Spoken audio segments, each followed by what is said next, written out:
Anxiété, stress, troubles du sommeil, état dépressif, sentiment d'isolement, autant de symptômes de détresse psychologique.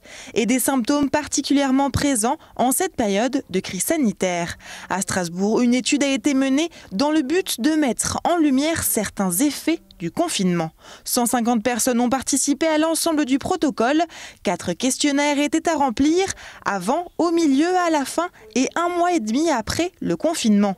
Chaque participant écrivait aussi un compte-rendu émotionnel quotidien. Au départ, donc juste avant le confinement, les symptômes étaient quand même très très présents. À la fois l'anxiété, le stress, mais même les symptômes qu'on voit donc avant la psychose. En fait, qui traduisent une détresse psychique générale et qui étaient liés principalement à l'inquiétude, en tout cas au début. Et ce qui s'est passé, c'est que l'inquiétude vis-à-vis du virus, c'est une question qu'on a posée à nos participants aussi, a diminué au cours du temps. Pendant le confinement, nos participants se sont sentis protégés. Encore une fois, il ne faut pas généraliser la population générale.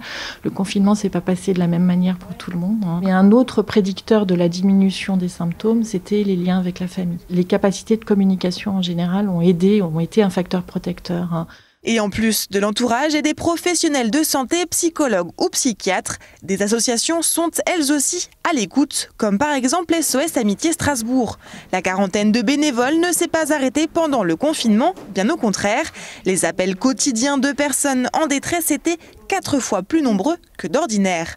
La première cause d'appel constatée par les écoutants, la solitude ressentie durant le confinement. Il y avait beaucoup de primo-appelants. Ils étaient coupés de leur travail, de leurs liens sociaux. Ils ne pouvaient plus aller voir leurs parents. L'évocation du suicide était la première raison pour laquelle les gens appelaient. Les gens ne comprennent pas du comment est-ce qu'on a pu faire une deuxième fois, installer une deuxième fois un dispositif aussi lourd que le confinement avec le couvre-feu, etc.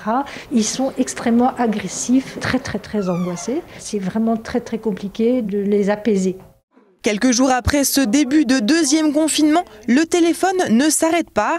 Alors pour pouvoir répondre au plus grand nombre, l'association lance une campagne massive de recrutement de bénévoles.